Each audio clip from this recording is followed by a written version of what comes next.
Imagine by the will of Allah, some tragedy befalls you, yeah? Some tragedy. Let's say you stub your toe. You stub your toe, very painful.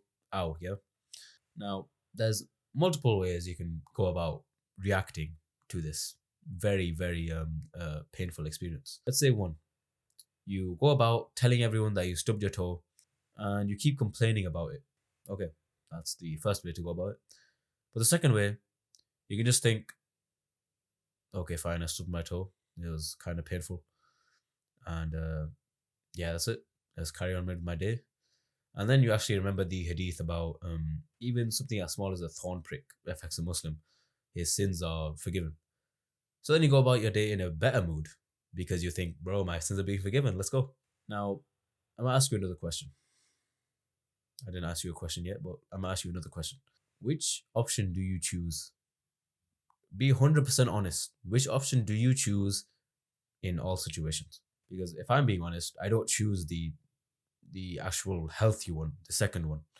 Sometimes I just complain. Sometimes I get sad. Sometimes life is just hard, yeah. And sometimes you just want to complain. So why don't we? So why don't we just suck it up and just carry on with life? I think it's because we're just prone to complaining. We complain about stuff that we have no control over. Only Allah has control over. And you just complain. Oh, it's too cold, or it's too warm, or I stubbed my toe, bro. It's hurt, bro. It's too hard to lose weight, man. Like, it's such a grind, man. I can't gain muscle.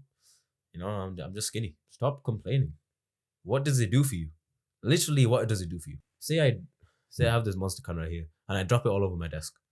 What does it do for me to complain about it? Oh my god, I dropped my monster on my desk. Let me complain about it for half an hour. Just wipe it. Just clean the mess and carry on with your life. And if you can't clean the mess, then just leave it and stop worrying about it. Now, everyone hates a complaining person. So a guy just nagging all the time about his situation when no one really cares. All right? No one actually cares.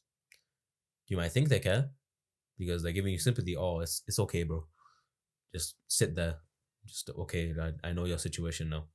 No one really cares, bro. Like, the point of you complaining is zero. There is no value that you get from it at all.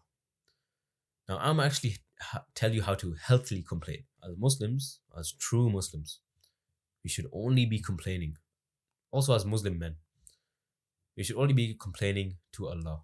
This goes for showing emotion too, to be honest. Because yeah, you can get the societal idea of, oh, men should be more emotional, men should do this, men should just stop bottling up their emotions. When in reality, when they do let out their emotions, when you see an emotional man, they get memed, they get laughed at. Because as men, you shouldn't show your emotions to other people. Like, it's sad that you can't really do it, otherwise you'll get memed. But there's Allah, there's God to talk, there's God to be emotional to you, bro.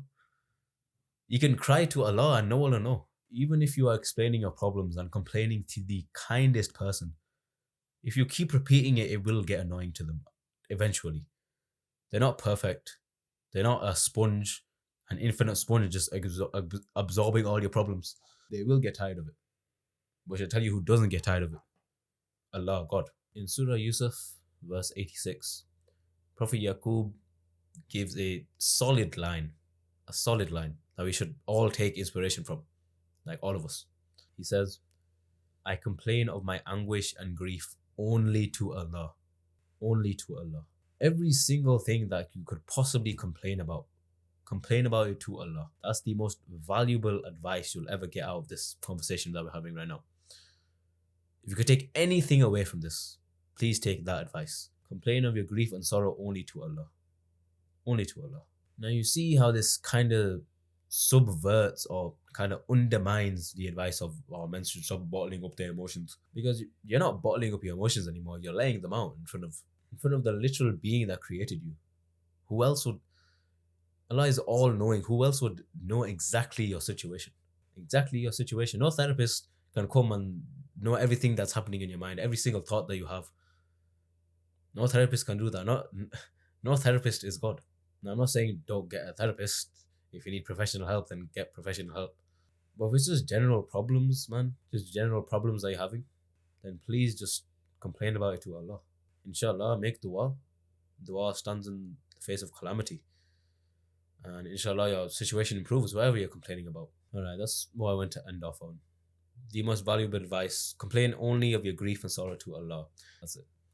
Take care of yourself, man. قال إنما أشكو بثي وحزني إلى الله وأعلم من الله ما لا تعلمون يا بني يذهبوا فتحسسوا من يوسف وأخيه ولا تيأسوا من روح الله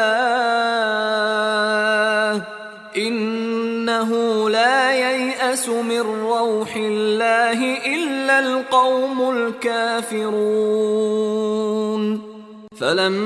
فلما دخلوا عليه قالوا يا أيها العزيز مسنا وأهلنا الضر وجئنا ببضاعة مزجاة فأوف لنا الكيل وتصدق علينا إن الله يجزي المتصدقين قال هل علمتم ما فعلتم بيوسف وأخيه إذ أنتم جاهلون قالوا أئنك لأنت يوسف قال أنا يوسف وهذا أخي قد من الله علينا إنه من يتق ويصبر فإن الله لا يضيع أجر المحسنين قالوا تالله لقد آثرك الله علينا وإن كنا لخاطئين قال لا تثريب عليكم اليوم يغفر الله لكم وهو أرحم الراحمين